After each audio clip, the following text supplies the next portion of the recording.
the great fundamental issue now before our people can be stated briefly. It is, are the American people fit to govern themselves, to rule themselves, to control themselves? I believe they are. My opponents do not.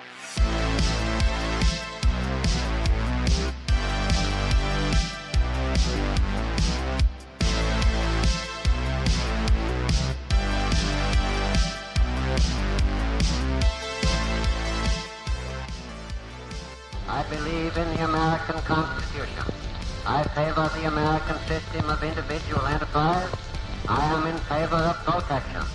I believe in the permanent court and further limitation of armament. I am opposed to aggressive war.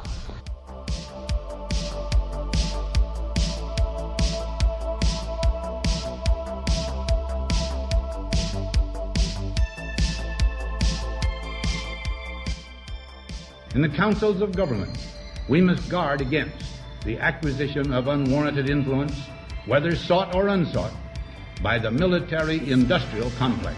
We must never let the weight of this combination endanger our liberties or democratic processes.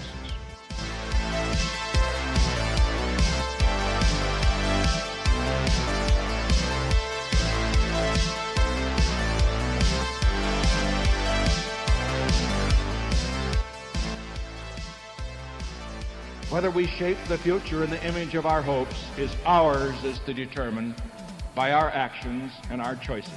If we succeed, generations to come will say of us now living that we mastered our moment.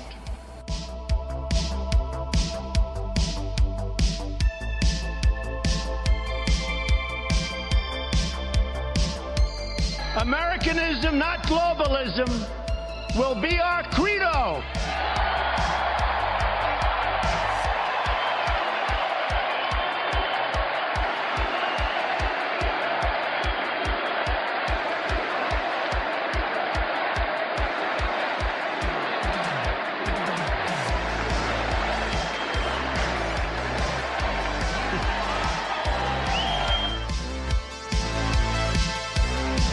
Putting America first. This is The Right Take. Hello, everybody, and welcome back to The Right Take. Jacob, can you believe it has already been less than a week? We ventured out to the People's Republic of California, my former home state, so that I could give a speech to the annual convention of the California Republican Assembly titled Why They Fear January 6th. And even beyond the speech, we got to meet numerous candidates for Congress. We met a candidate for Senate. We got to see some old friends from my days in the college Republicans. You guys know who you are. But it was truly a great time. We have already posted the speech on Rumble, the video version kindly recorded and streamed courtesy of the California Republican Assembly. Please check that out. The Ohio Senate primary. So we've talked about this a little bit before. A little bit of background here.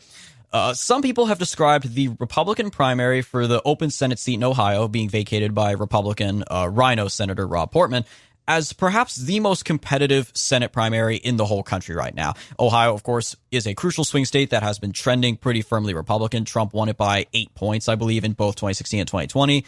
Governor DeWine was reelected in 2018, even a year that was a bad year for Republicans. They have one U.S. senator, one Republican senator, and one quote-unquote moderate Democratic senator, Sherrod Brown. It, like Florida and Iowa, seems to be trending pretty solidly into the Republican column now, which if that does happen along with Iowa and Florida, that would be a huge deal. That would very much offset Democratic gains, courtesy of immigration along the South, in New Mexico and Arizona and what have you. And there are multiple candidates running for this seat, this vacated seat. The Democratic nominee is pretty much guaranteed to be Tim Ryan, the congressman who was one of the 520-something candidates for president in 2020 in their primaries briefly. He touted himself as kind of a Bernie Sanders-style working-class moderate. Then he went full leftist, full woke while he was running for president, and now he's the guaranteed nominee.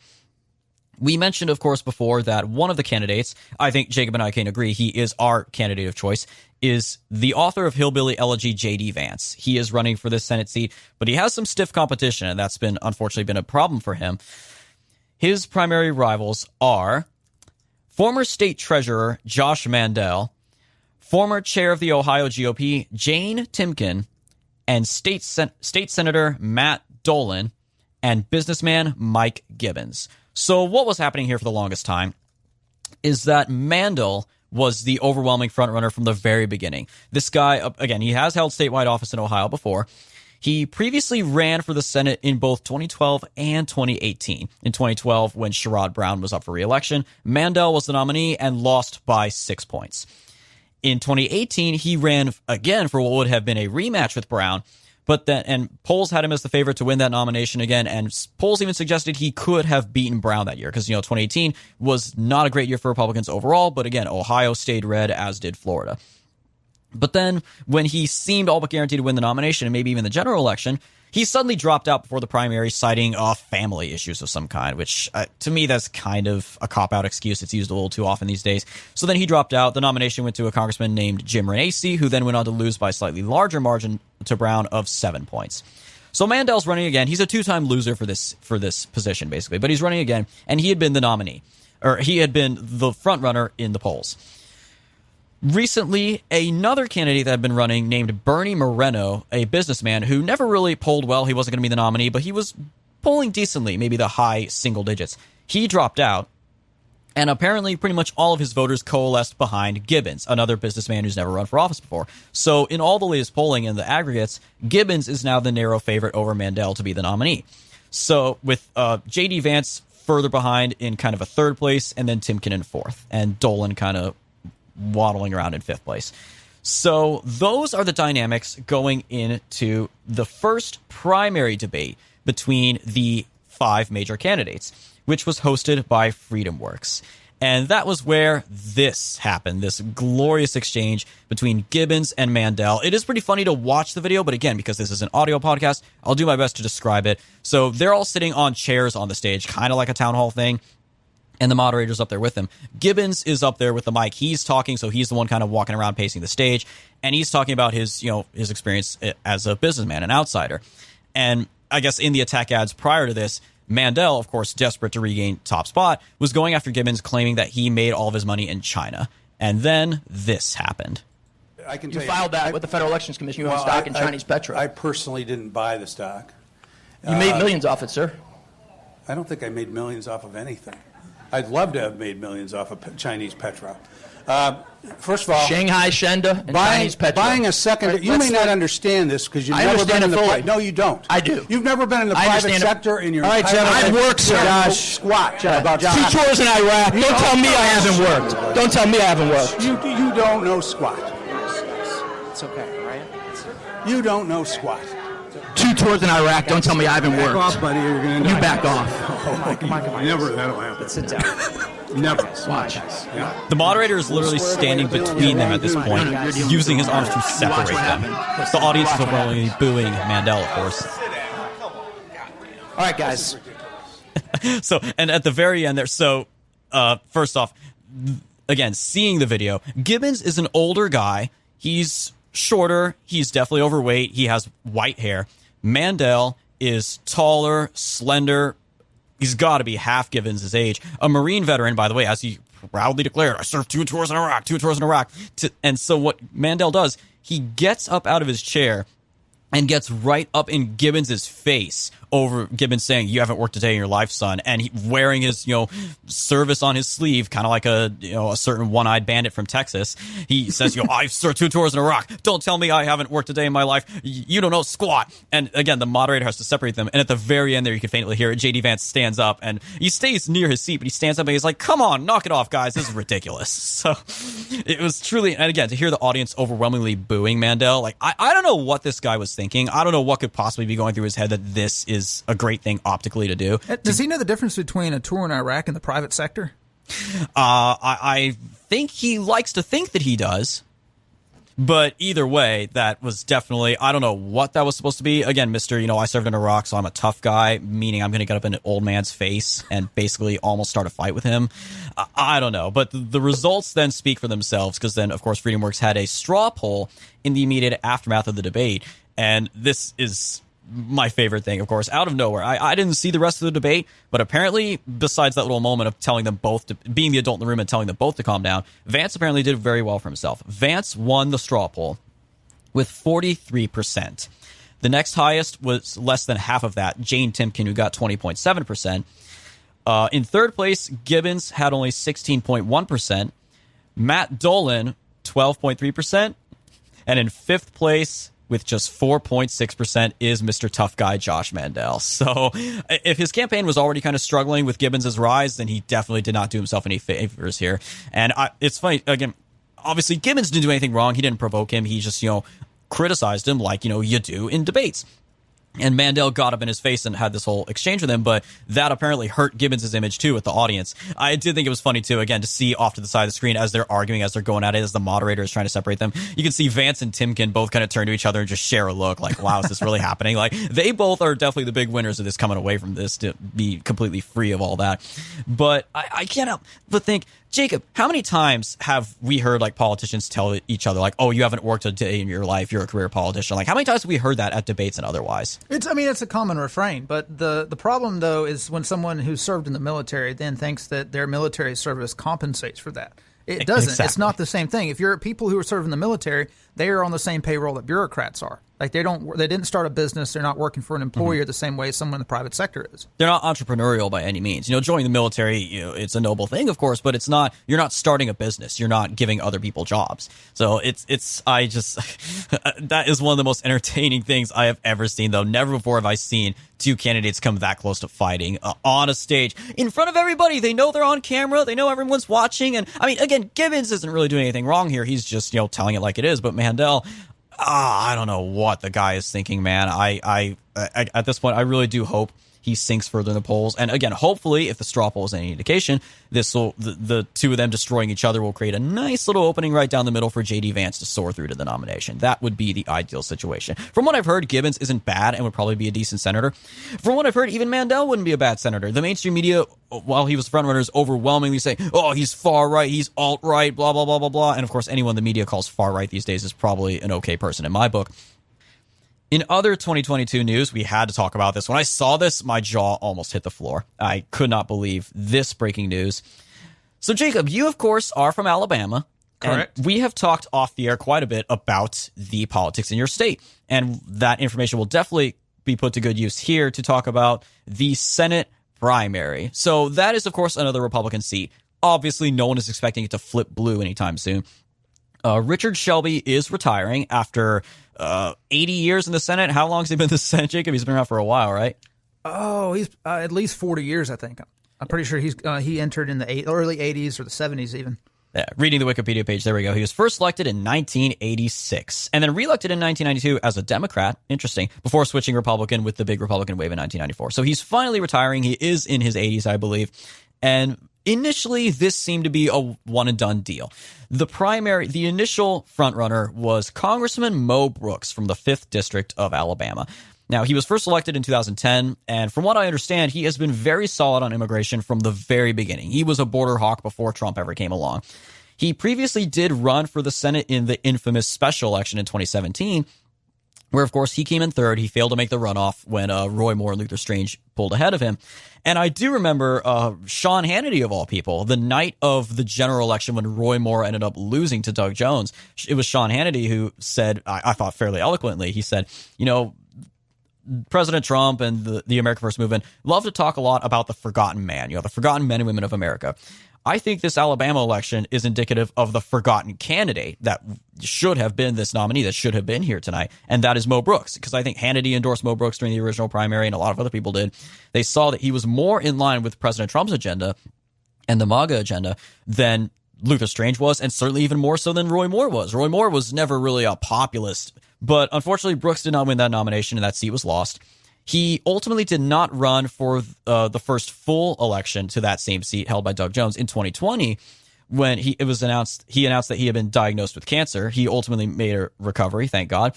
So kind of a miraculous comeback story. But of course, he chose to stay out of that primary. And of course, Tommy Tuberville beat Jeff Sessions and went on to beat Doug Jones to become the next senator.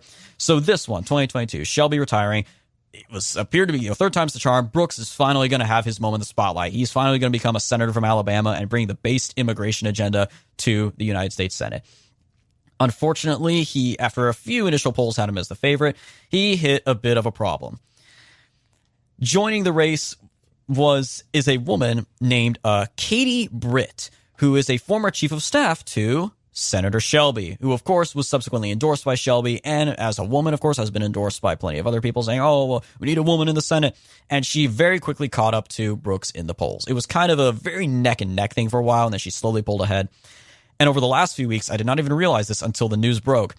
Over the last few weeks, Brooks had even fallen in most polling into third in the primary, behind Katie Britt and former U.S. Army pilot Michael Durant. It was looking more likely at this point like a showdown between Durant and Britt for the runoff, and at that point, it's anyone's guess who would win the runoff. So one big advantage Brooks had is that right out the gate after announcing his candidacy for this seat, President Trump issued his endorsement, his full and total endorsement. But I saw this, and I couldn't believe it because I don't think this has ever happened before. President Trump announced that he was rescinding his endorsement for Mo Brooks. He issued a statement, one of his, characteristic statements, arguing that Brooks went, quote, woke. He went woke by arguing it was legally impossible for President Trump to be reinstated due to potential voter fraud in 2020. He criticized Brooks for hiring, quote, a new campaign staff who brilliantly in quotation marks, convinced him to stop talking about the 2020 election. I am hereby withdrawing my endorsement of Mo Brooks for the Senate. I don't think the great people of Alabama will disagree with me. Election fraud must be captured and stopped, or we won't have a country anymore. I will be making a new endorsement in the near future. So, Jacob, please, as someone from Alabama, chime in and tell us, what do you think about this, and how do you think it led to this, that Brooks had such a catastrophic collapse in the primary? Well, last time I visited, I saw multiple billboards for Katie Britt, so I would give her the advantage in this one. The problem with Brooks is he is a congressman from the north part of Alabama, so he's very, very popular in his district. He's a Tea Party congressman. He's not really well known or popular throughout the rest of the state. So given the money that Richard Shelby has to offer, he's promised to drop $6 million on this race behind Katie Britt. So I would give her the best chance to get the nomination. Remind me again, you said that... it's just a name recognition. I mean, if you put billboards all over the state, then you're going to have... It's like, I can't remember the lawyer. There's a lawyer in Birmingham, but he's got his billboard plastered all over the state. He's the most popular lawyer in Alabama. In fact, when people think of Alabama, if they've ever driven through it, they think of him because because of the name recognition. So again, at that point, it doesn't matter even if President Trump endorsed him. If he doesn't have the billboards, the name recognition, he's not going to win it. Because so sorry, Mo Brooks. You could have had it. I wish you could have had it, but it was just not meant to be. So we've talked a lot about immigration on this show and the damage that legal immigration does to American workers. I came across this article yesterday. It's talking about, of course, when this is recorded, this is going to be March 22nd when I came across this article. Subway, this is from theburn.com. Subway has closed multiple stores around Loudoun. That's Loudoun County, Virginia, close to where we're at. It writes, Subway sandwich shops continue to disappear in Loudoun as the nation's largest franchise restaurant brand shrinks across the country.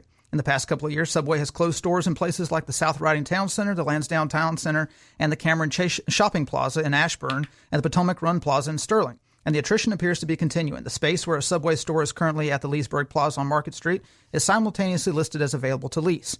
According to online sources, there were 27,103 Subway locations in the U.S. in 2015. As of 2022, there are 21,243, a loss of more than 5,800 stores. And this is just in 7 years. Less than 7 years.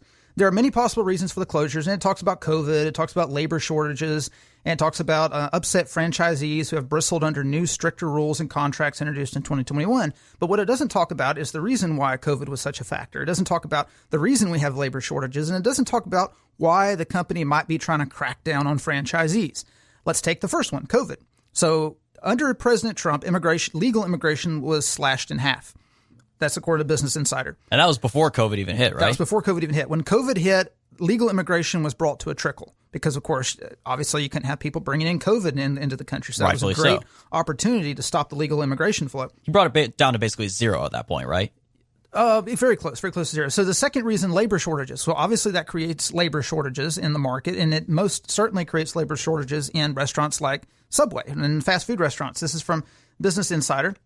Right, had immigration levels maintained their pre-2016 trajectory, the U.S. would have roughly 2 million more people today. And it talks about how the number one, the types of businesses that are affected by this are restaurants. It says restaurants like farming and processing jobs tend to offer low pay and poor conditions in many cases, and high turnover means there are almost always jobs available.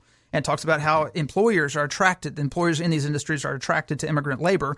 And when immigrant labor dries up, then of course hurts these industries and unemployment goes up. It doesn't seem to put two and two together and figure out, maybe if these businesses change their business model, they wouldn't have to worry about going out of business. And this is the problem with not just Subway, but a lot of restaurants. This is why the restaurant industry was being so devastated in 2021, as well as the hotel industry. These businesses created a business model back in the 60s, 70s, and 80s that relied on cheap foreign labor to do the work for them. They did not factor in that they would have to pay more in labor. So they set their business model up to be able to pay people $6, $7, $8 an hour. And when that immigrant labor dries up, now they can't find anyone who's willing to work that cheaply. So now they don't have any other choice but to shut down. They can't just rearrange their business model and be like, okay, well, we'll pay Americans $15 an hour to do this job, because they haven't factored in. They've got so much overhead in other restaurants. They've already spread themselves out so thin. They just can't afford to fill all these restaurants. So, of course, they have to start shutting down these local franchisees. And the third point is that the restaurant is cracking down the franchisees and setting up stricter rules. If you've ever been to a Subway, at least I can't find a Subway around here anymore because most of them are shut down. But before COVID, Subways were all over the place in D.C. And if you ever went to one, you would find that the service was extremely poor, the food was extremely terrible, and typically every single person there, in fact, I don't remember there ever being a situation where this wasn't the case, every single person there was a foreigner. They relied on foreign cheap labor, and of course the service was terrible and the food was terrible. If you go to Subways where it's all Americans, the service is much better, the food is much better. And typically, interestingly enough, the prices are actually cheaper. So they're not only are they charging ridiculous prices for urban areas, they're not paying their employees what they should because they don't have to. They can just pay them the bare minimum, and it's better than what these foreigners are getting in their own country where they're probably making 50 cents an hour. So this is the problem with restaurants and why you're having such difficulty, why these people are shutting down the restaurants, because ideally there shouldn't be this many Subways to begin with. The only reason why there were so many Subways is because they were relying on these cheap foreigners to do the labor for them. So this is one decent thing. If you want to try to find a silver lining from COVID, it's that it stopped the flow of legal immigration. Absolutely. And of course, the border surge under Biden, this is going to reverse the good progress that's made under Trump. But it takes a while for those people to get into the labor force, which means that American workers have a few months of reprieve when they can demand higher wages. So now, guys, it has been far, far too long, but I am happy to announce that we have another guest here on The Right Take. We did a few interviews last year, and we promised you guys we would bring more interviews to this show, and we are doing so right here and right now. I am happy to introduce to you guys a friend of ours by the name of Hayden Ludwig. He is a senior investigative researcher at the Capitol Research Center. He's also a columnist at the Washington Free Beacon, a native of Orange County, California. That's where we just were a week ago. And he holds a master's of public policy from George Mason University. Hayden, welcome to The Right Take. Thanks, guys. Glad to be with you. So, of course, it's my understanding, one of the connections we have here is that you actually worked together with Jacob back in 2017 at the CRC, with Jacob doing so in his capacity through the National Journalism Center. Is that right, Jacob? Yes, that's correct. Seems like a lifetime ago. It's hard to believe it's been 5 years. You're telling me. Yeah, but yes, I was interning at Capitol Research Center through NJC. I'd had no idea where they were going to place me, and they found out I was a history major. So like, okay, well, instead of placing you to place at a newspaper, we'll send you over to a think tank. So that was a really good experience. Actually, got a lot of learned a lot of skills when it comes to research and writing. But Hayden, we'll just let you kind of explain what Capitol Research Center does. Maybe give a little backstory on its history and all. Sure. So Capitol Research Center is America's investigative think tank. We're unique in the whole realm of D.C. organizations in that we basically study the nonprofit left. One of the things I like to tell folks about is when most people think about politics, they think about the two big political parties, right? And maybe all the PACs surrounding them. But what most people aren't aware of is the much, much larger, billions of dollars larger nonprofit network operating around these two parties that is especially large on the left and responsible for pushing policy in Washington, D.C.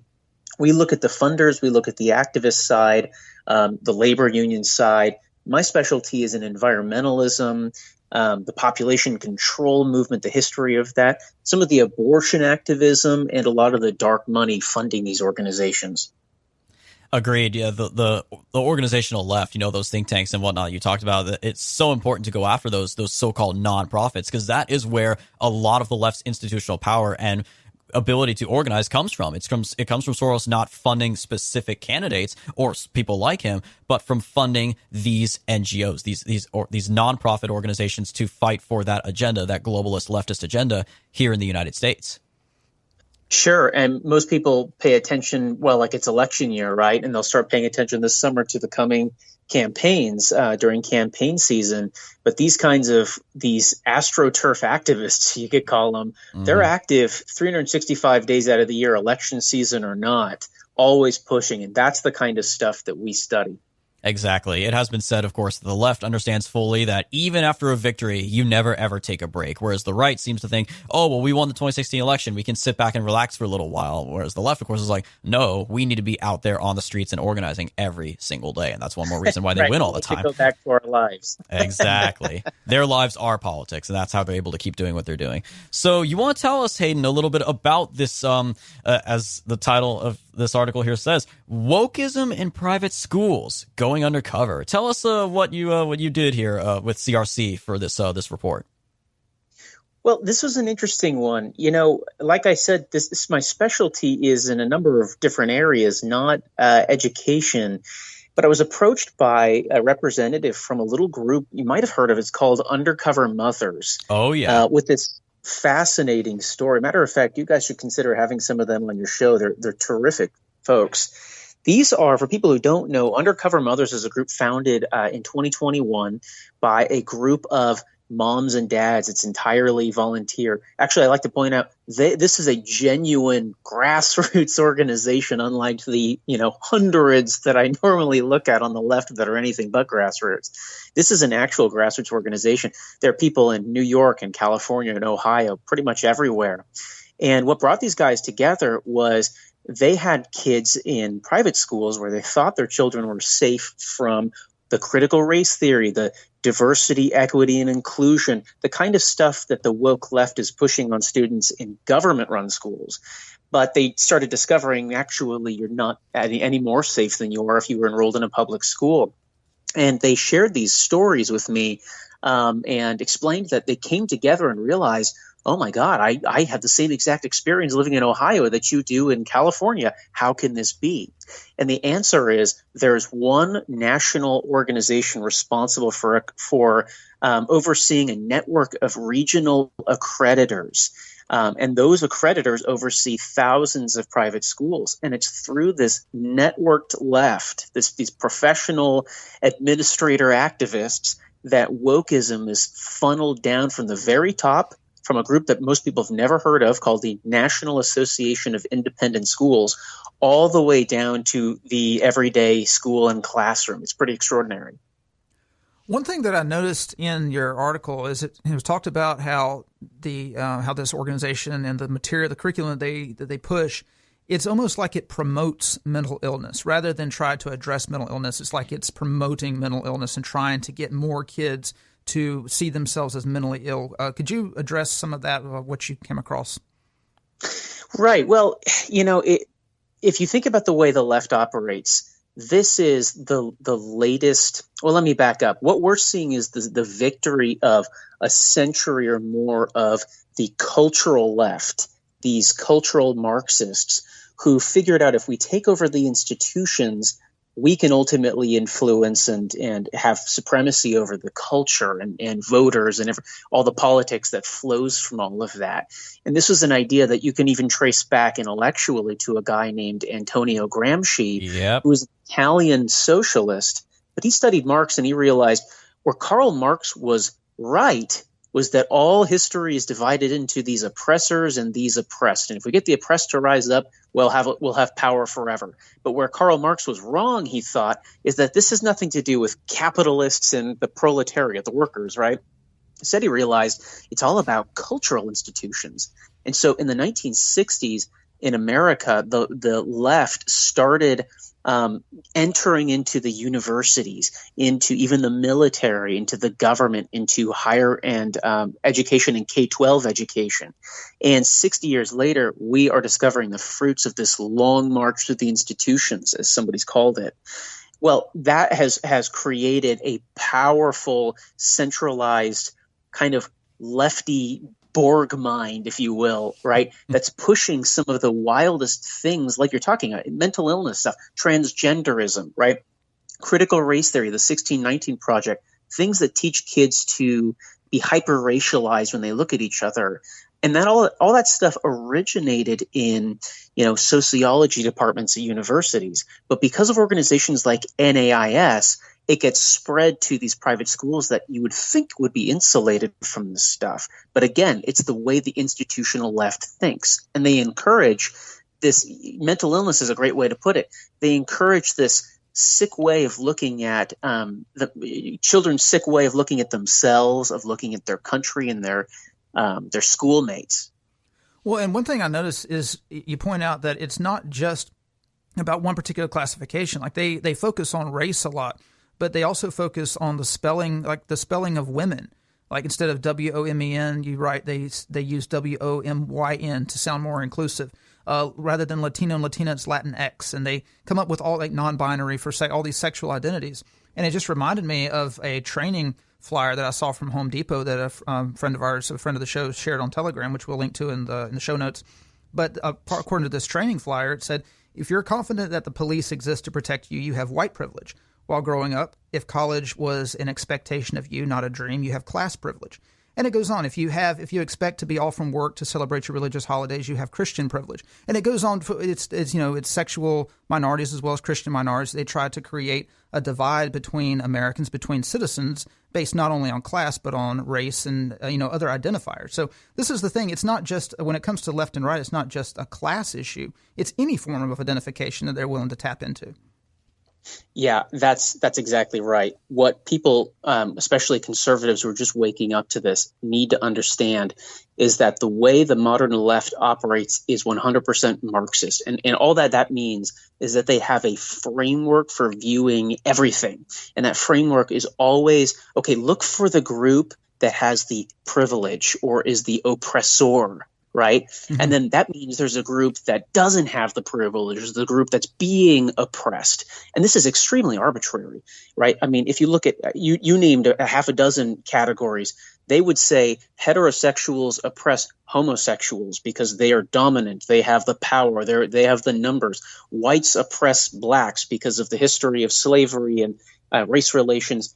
They can squeeze it into any number of categories. So even the ridiculous assault on language, like they still pronounce it women as far as I can tell, but they spell it intentionally to remove the M-E-N, men, from it. So it almost looks like it's Welsh now, W-O-M-Y-N, right? Or this, instead of having Latino or Latina, it's now, I think they pronounce it Latinx. I can't know. I got to corner one of these lefties and ask them how they actually pronounce it. I'm not sure they know how to do it. But yeah, it's this impulse to divide all humans because the way the left thinks is always in terms of power.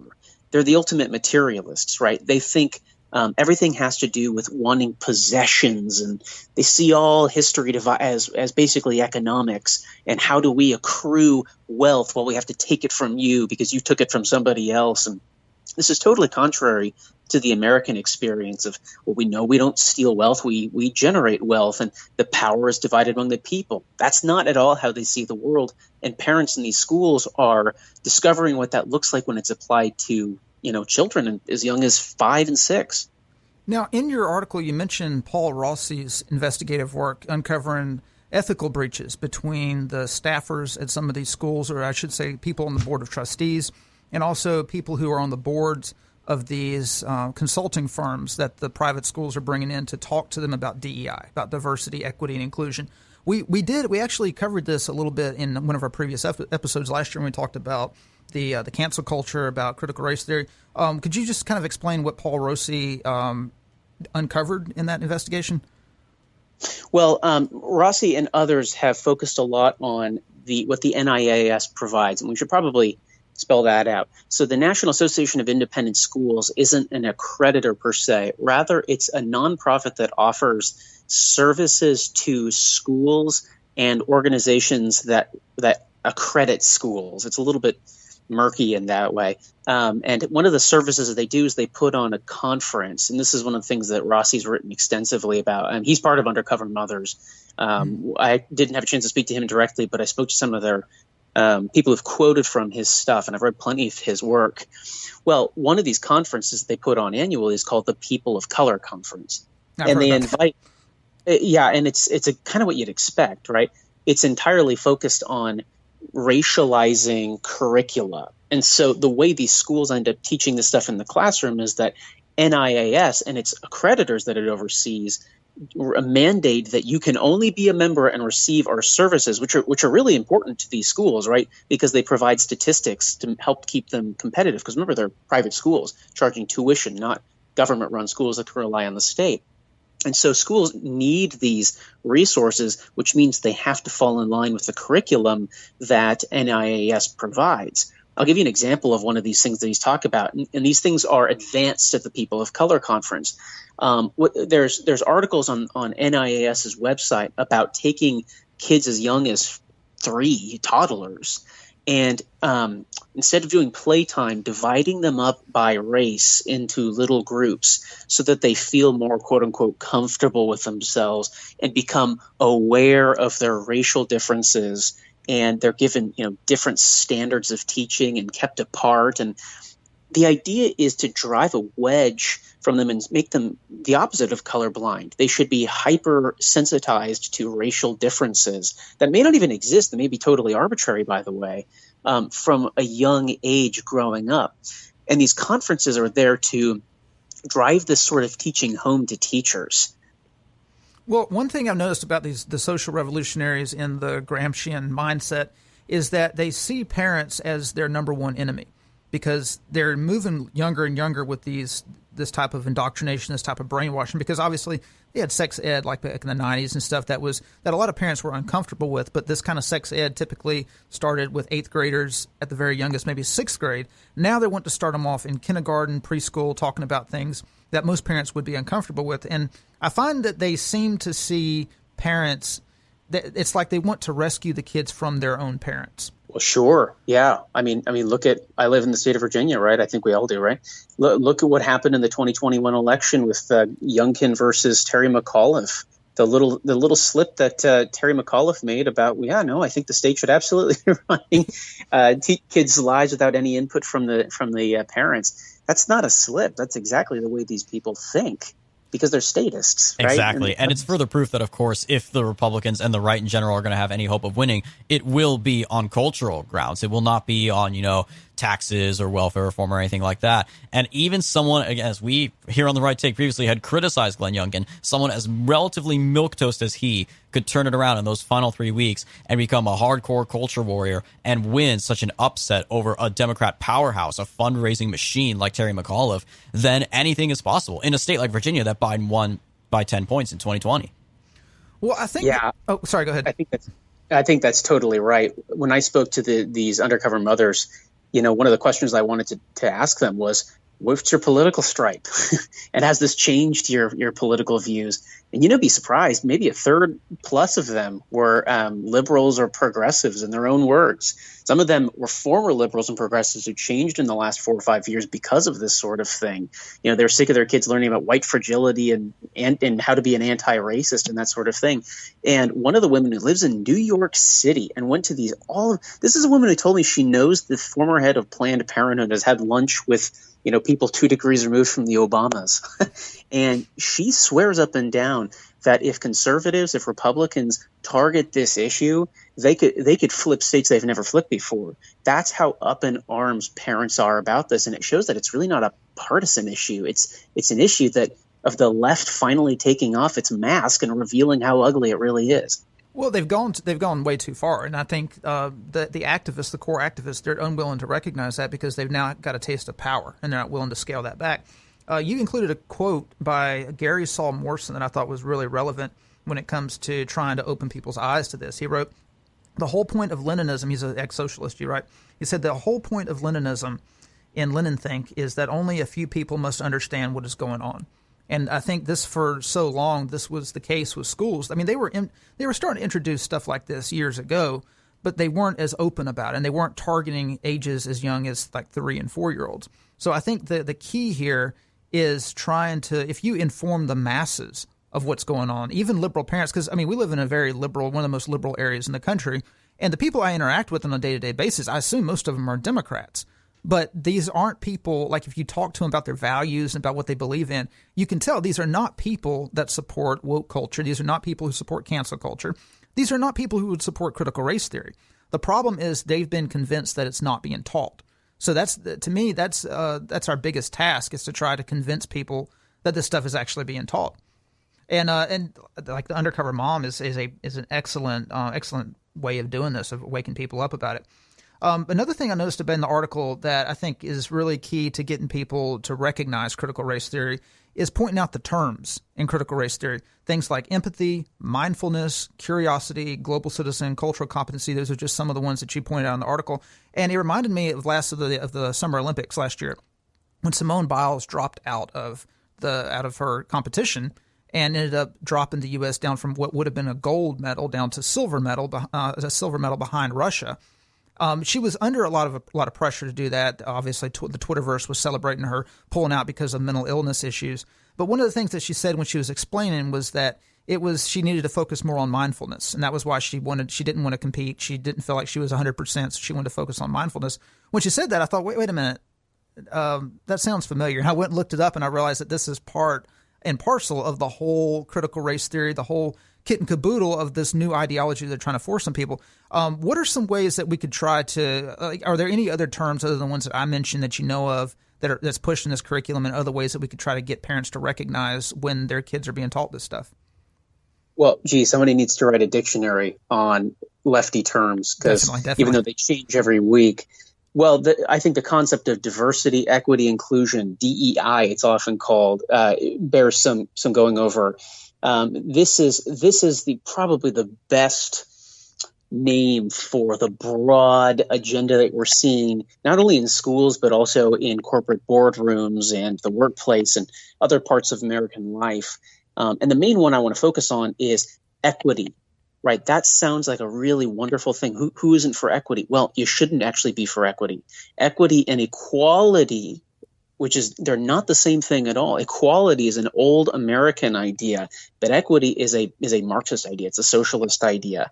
It's the difference between how you start, right? Or how we say in the Declaration of Independence, we recognize that all men are created equal under God. That's not a statement of equity, because it recognizes differences, but it recognizes some fundamental thing that if you're a human being, you are entitled to certain God-given rights. You have a certain rich or poor, smart or stupid, whatever differences there may be between individuals, they are still both human beings.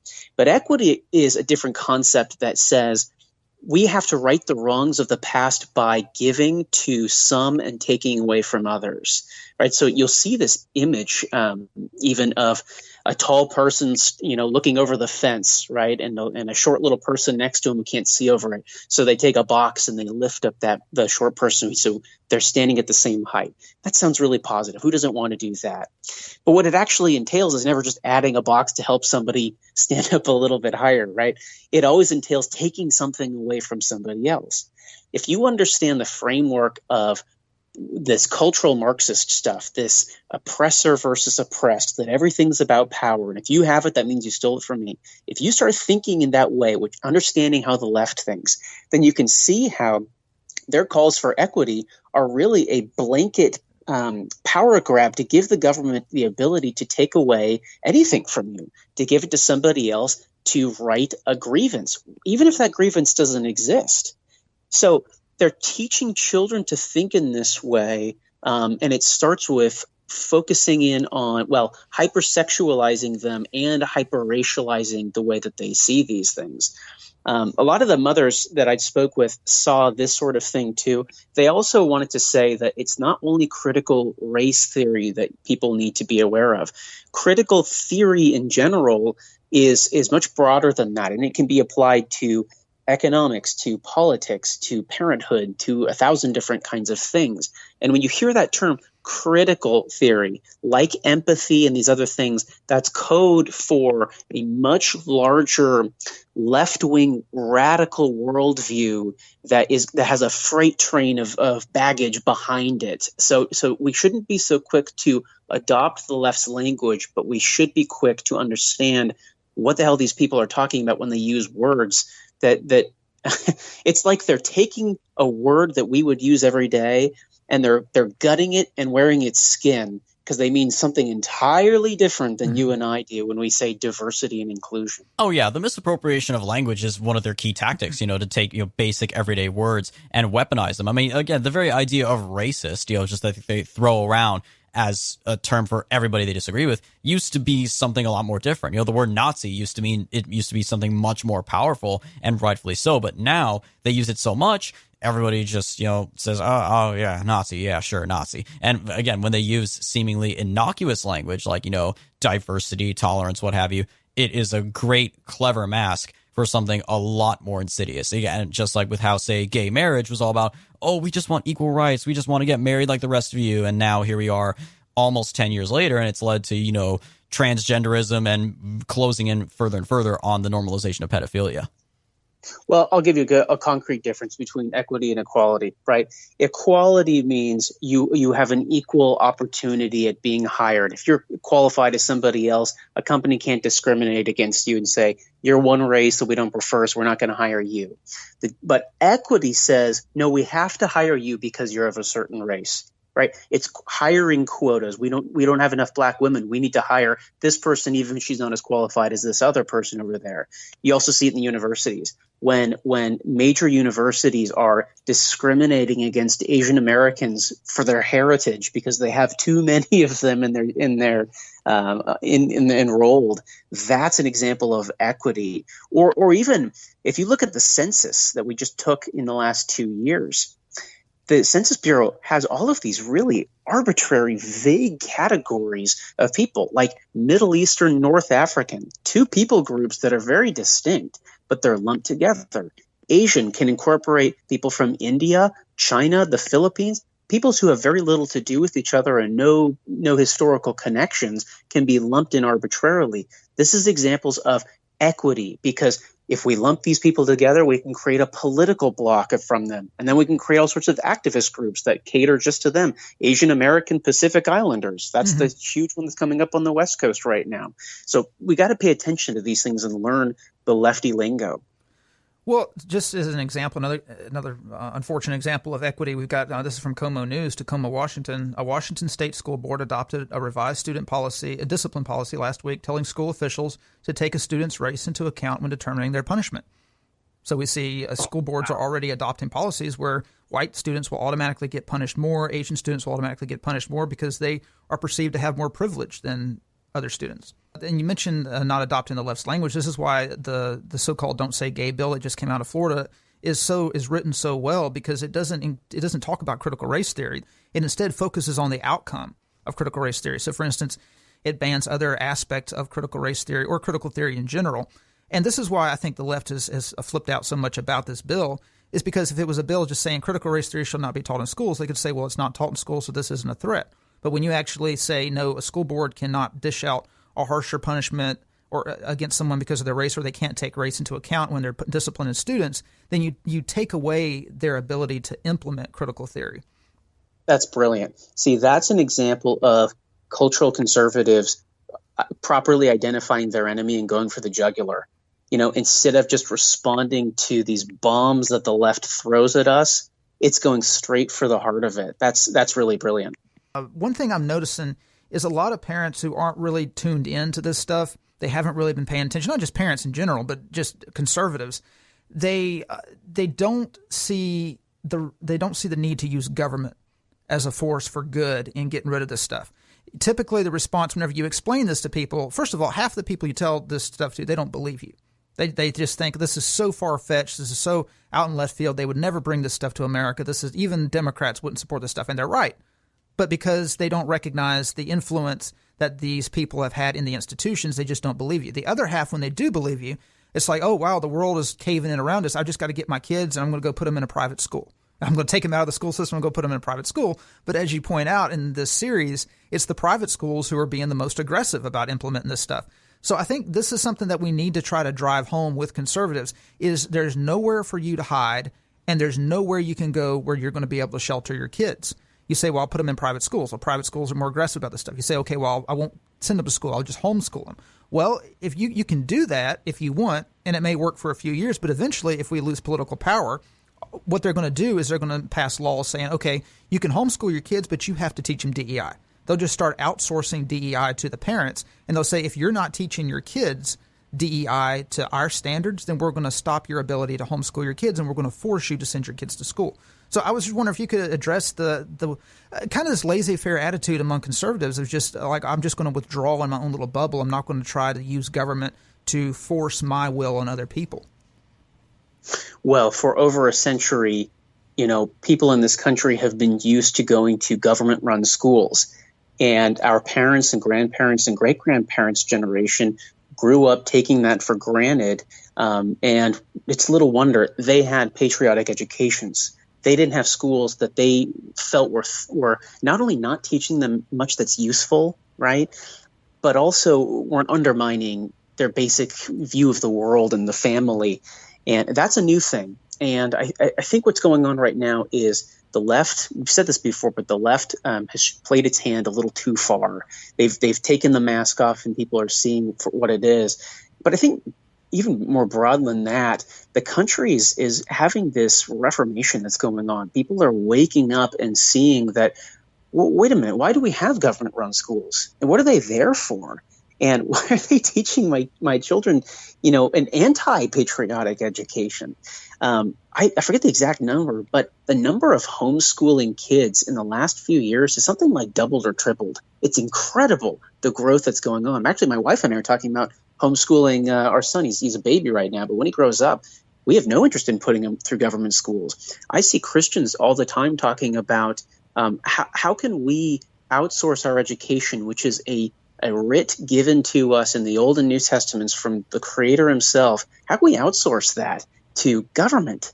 Even if it's a good education that's patriotic and firm, still we have a duty to pay attention and be there and introduce our children to the world. Well, I think generations before us took it for granted that they didn't have to, and they got lazy. And I think it's the unfortunate case, it's just human nature, that when government offers us something, the first generation may say, okay, well, I'll use that as a supplement. But after a few generations, we get used to it being there and we come to rely on it. And it's made us weak. It's made us, we have to be sentinels, right? We have to pay attention to this stuff. One of the things I noticed from talking to these undercover mothers was across the board, even the mothers and fathers who were paying attention and active in their kids' schools, they weren't paying attention enough to the homework. They weren't paying enough attention to the conversations in the classrooms. It was only when they started hearing about this stuff or caught a whiff of it, like, I'm sorry, what? What did your teacher teach you today? And they started investigating and they saw how deep the corruption was. Well, that's years and years of parents who thought that they were diligent, realizing that I have very little clue what's going on. This is one of the advantages that homeschooling, I think, has, right? I mean, not that everybody's going to end up doing that, but I think it's important for the country to pull their kids out of government schools.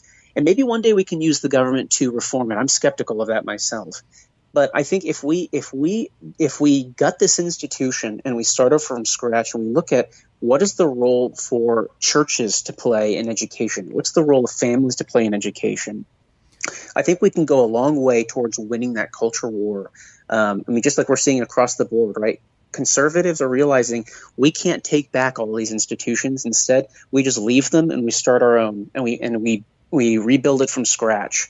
That kind of revival I'm very excited about, because I do think we're going to win that war. Not just the politics, not just the elections. I really do think we're going to change the culture that way. Well, I guess my only the point I was trying to make is that that's all well and good, but when the government comes and tells your church that here's the standards that you have to teach your kids, or we're going to take your license away to teach, or we're going to shut you down, it comes to parents and say you have to teach your kids this. Like we already have math standards. Like you can't homeschool and not teach your kids math. You have to teach them math. I understand. They could say, and you know what I'd say to that? People have to get ready for civil disobedience. Learn the lessons that the lefties of the 1960s taught us. Yes. Learn to say no. I'm not saying go out and break a bunch of laws that may come to that, but learn to say, no, I simply refuse to comply with this order. If you study the lives of people who lived in totalitarian governments, this is always how those governments come to an end. People simply stop complying. And the government is powerful, but the government is not powerful enough to send an inspector to every American's house and double check and make sure his curricula is coming through just the way that they ordered it. This is just going to be the way it is. I'm very skeptical that we're going to win back control of Washington, change the Department of Ed, and start this top-down, trickle-down. I don't think it's going to happen that way. That's all well and good to win the White House back and Congress back.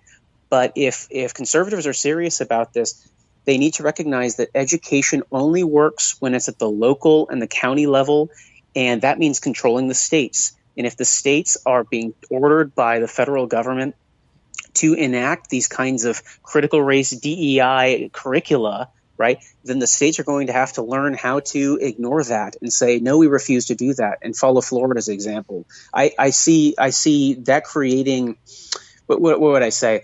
I see that creating the kind of chaos that's good that the American Revolution was born from. I think if you spit in their eye a little bit, I think that's healthy, and people can push a lot more than they are right now. And I think they'd be surprised at how far they can go. I agree completely. I think civil disobedience absolutely is the best tool we have at our disposal, and arguably it's the only thing we have left. Because, we don't want to be like Antifa or BLM going around and burning businesses down and killing people in the streets over it, but we definitely want to defy mask mandates, defy everything that they try to throw down on us, and say, we are free people, and we will stand up and resist you. Real resistance, not resisting Trump because they didn't like him. And that's what I argued in my speech in California, that we should continue to have these protests and mass civil disobedience and defying unjust laws. I think one of the founding fathers said, I can't remember which one, said, when a law becomes unjust, it is man's duty to defy it. And they absolutely, above all else, like you said, they don't have the power to come to every single one of our houses. And they know that. And they deep down inside, even with the deep state and everything, the whole apparatus on their side, they are scared of us if we disobey and act up just enough. Yes, the left is absolutely terrified that we're all going to discover that it is a paper tiger, and that they're giving all these orders and commands to us in the expectation that we'll follow them. But if enough people just say, nope, not going to do that, like with the mask mandates, they blanch. What can they do? What strength do they really have? They don't have as much as you'd think, or as much as they'd like, by the way. Exactly. All right. Well, thank you so much for joining us, Hayden. This was definitely a very informative interview, and thank you so much for all the incredible work that you do, and you and your colleagues at CRC. We look forward to potentially speaking to some of the people you mentioned, undercover mothers, and of course, we are open to having you back on the show as well, if you'd so like. Oh, I'd love to. Thank you, guys. It's been a privilege. Of course. Thank you for being here. And of course, that is all the time we have left for this special episode of The Right Take. Thank you guys so much for tuning in. As always, be sure to follow our website for all of our latest content, righttakepodcast.com.